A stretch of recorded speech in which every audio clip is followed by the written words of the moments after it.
आप देख रहे हैं शब्दावली दर्पण न्यूज। नमस्कार, सादर प्रणाम, आदाब, सत श्री अकाल। मैं हूं आपका पंडित साहित्य कुमार चंचल।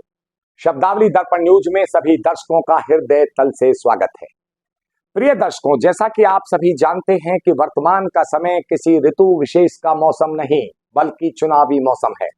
2024 के लोकसभा चुनाव का समय चल रहा है। आज मैं किसी भी महत्वपूर्ण खबर से ज्यादा अति महत्वपूर्ण संदेश की तरफ आपको ले जाना चाहता हूं। देश का जिम्मेदार नागरिक होने एवं राष्ट्र सर्वोपरि भावना की विचारधारा को अनुसरण करने के नाते मैं इस संदेश के माध्यम से आप सभी के संज्ञान में लाना चाहता हूं कि आज तक जो आप वोट डालते आए हैं, क्या आपने कभी अपनी वोट की कीमत को जाना है? अगर आप वोट नहीं डालते हैं तो आपको राष्ट्रहित में वोट अवश्य डालना चाहिए। जी हां, राष्ट्रहित में मैं इसलिए कह रहा हूं क्योंकि आपकी वोट राष्ट्र निर्माण का रास्ता तय करती है, साथ ही राष्ट्र का भविष्य भी तय करती है। आप सभी मतदाता यह भी बखूबी जानते हैं कि आपकी एक वोट से नेता का भी भविष्य बनता है, यानी नेता का भविष्य तय होता है। और यह सब मैं इसलिए कह रहा हूं क्योंकि कई बार आप गलत नेता का चयन कर लेते हैं और बाद में पछतावा भी करते हैं। यह कहावत सभी ने सुनी होगी कि अब पछताए होत क्या जब चिड़िया चुग गई खेत। कई बार आप लोक लुभावन झूठे वायदों और नेताओं की भाषण देने की शैली और कला पर भी वोट दे देते हैं, तो कई बार निजी स्वार्थ अथवा मदिरा पैसा जैसे प्रलोभन में बिना सोचे समझे मतदान कर बैठते हैं। यहां तक कि कई बार तो आप जाति और धर्म के नाम पर वोट दे देते हैं। सब कुछ जानते हुए भी आपको यह नहीं पता होता है कि सबसे बड़ा धर्म मानवता यानी इंसानियत का धर्म है।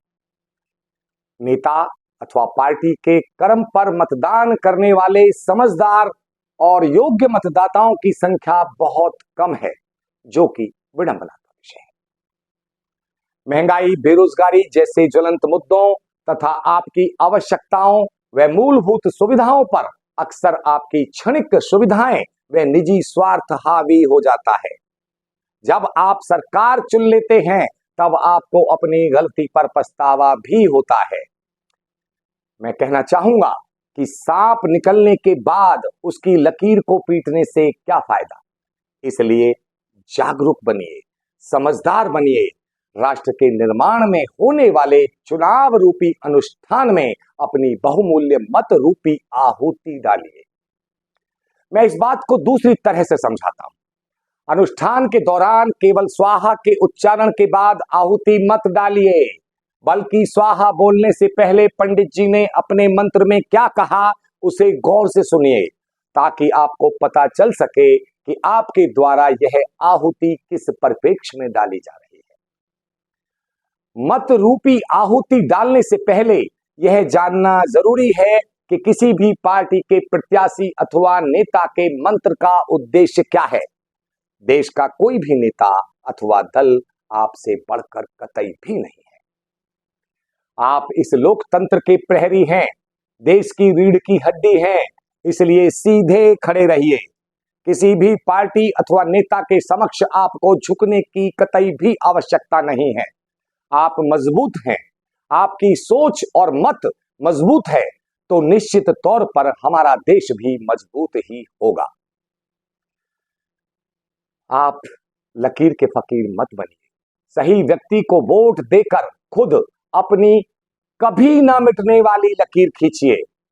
चुनाव में किसी भी पार्टी विशेष तथा नेता विशेष द्वारा अपने भारी भरकम प्रचार प्रसार में लुटाए जा रहे पैसा अथवा धन से प्रभावित मत होइएगा।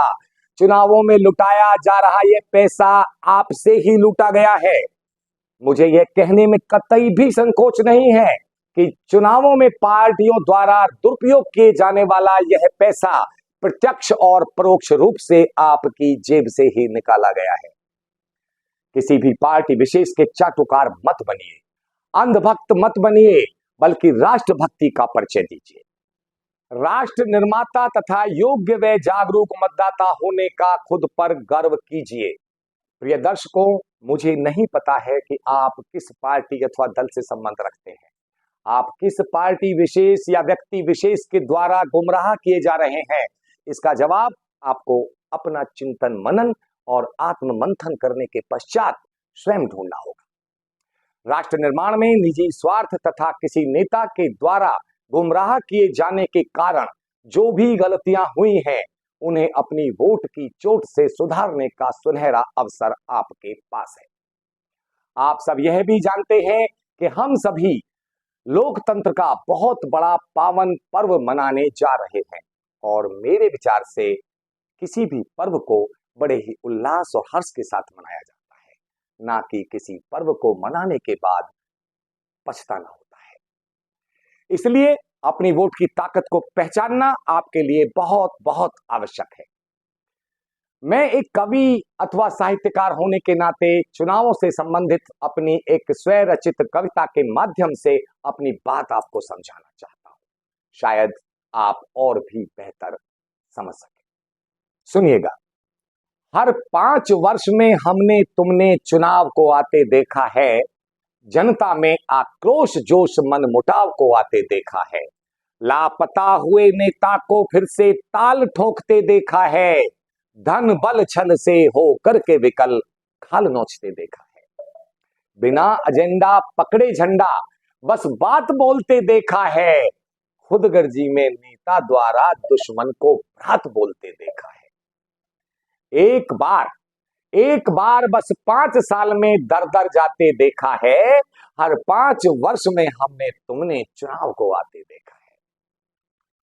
जाति धर्म को कर्म के ऊपर हावी होते देखा है, निर्धन की पत्नी को नेता द्वारा भाभी बोलते देखा है, विजयी हुए नेता को सबने अपना फोन बदलते देखा है और कुर्सी पाते ही नेताजी को अपनी टोन बदलते देखा है।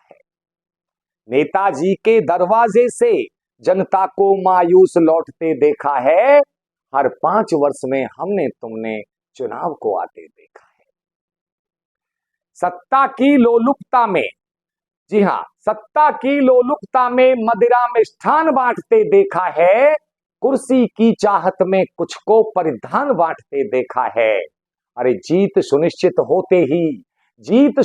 होते ही गुर्गों में बंदर बांटते देखा है और ठगे हुए वोटर को फिर से सबकी बात काटते देखा है।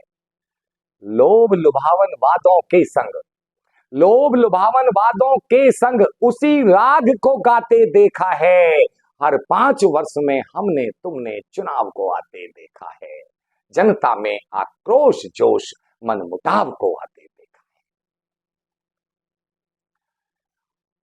मुझे पूरी उम्मीद है कि इस कविता को सुनने के बाद इस बार आप अपनी बेशकीमती वोट की कीमत को अवश्य पहचानेंगे और ऐसे नेता को चुनेंगे जिसकी जीत होने के बाद आप उस जनप्रतिनिधि की आंख में आंख डालकर बात कर सकें और आपको अपने नेता की जीत के पश्चात भविष्य में कभी भी पछताना ना पड़े।